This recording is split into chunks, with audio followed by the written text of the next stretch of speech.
Kemenkes sudah menyatakan untuk antisipasi gelombang ketiga.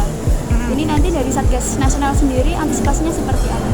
Sebenarnya banyak yang sudah dicanangkan ya, peraturan-peraturan dan juga peningkatan kewaspadaan mengenai protokol kesehatan yang ada.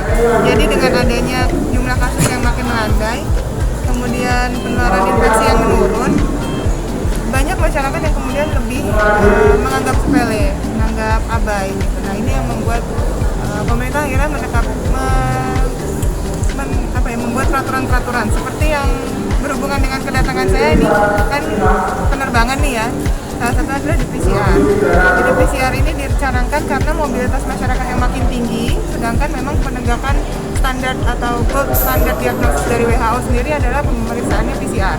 Arti PCR adalah gold standar.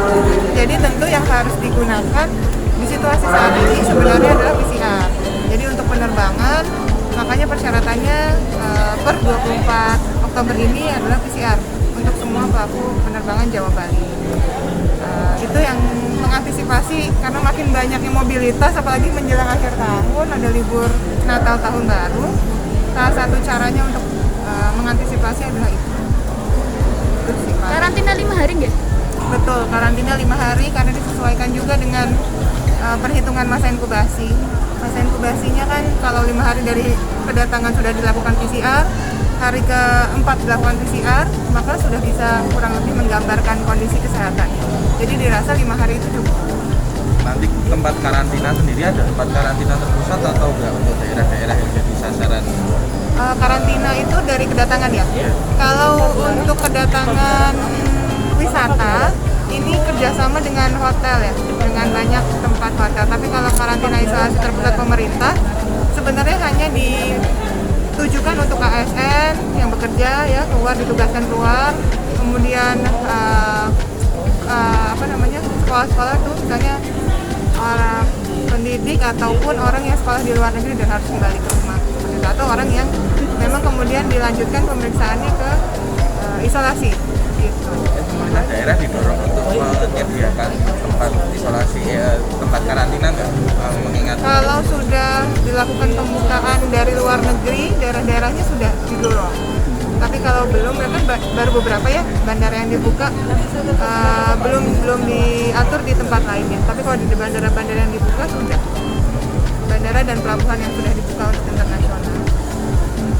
Kalau kita melihat dari pengalaman ya, ini fakta yang ada di lapangan. Kementerian Menkomarifes sebenarnya sudah mengeluarkan juga kan datanya bahwa setiap kali ada pergerakan mobilitas masyarakat yang tinggi yang tidak disertai dengan prokes yang baik, maka terjadi lonjakan kasus yang luar biasa. Nah, kalau kita lihat dari liburan sebelumnya ya, setiap ada liburan panjang sedikit aja, ya itu pasti akan terjadi kenaikan kasus. Nah, libur Nataru kemarin juga kan terjadi kenaikan kasus yang tinggi.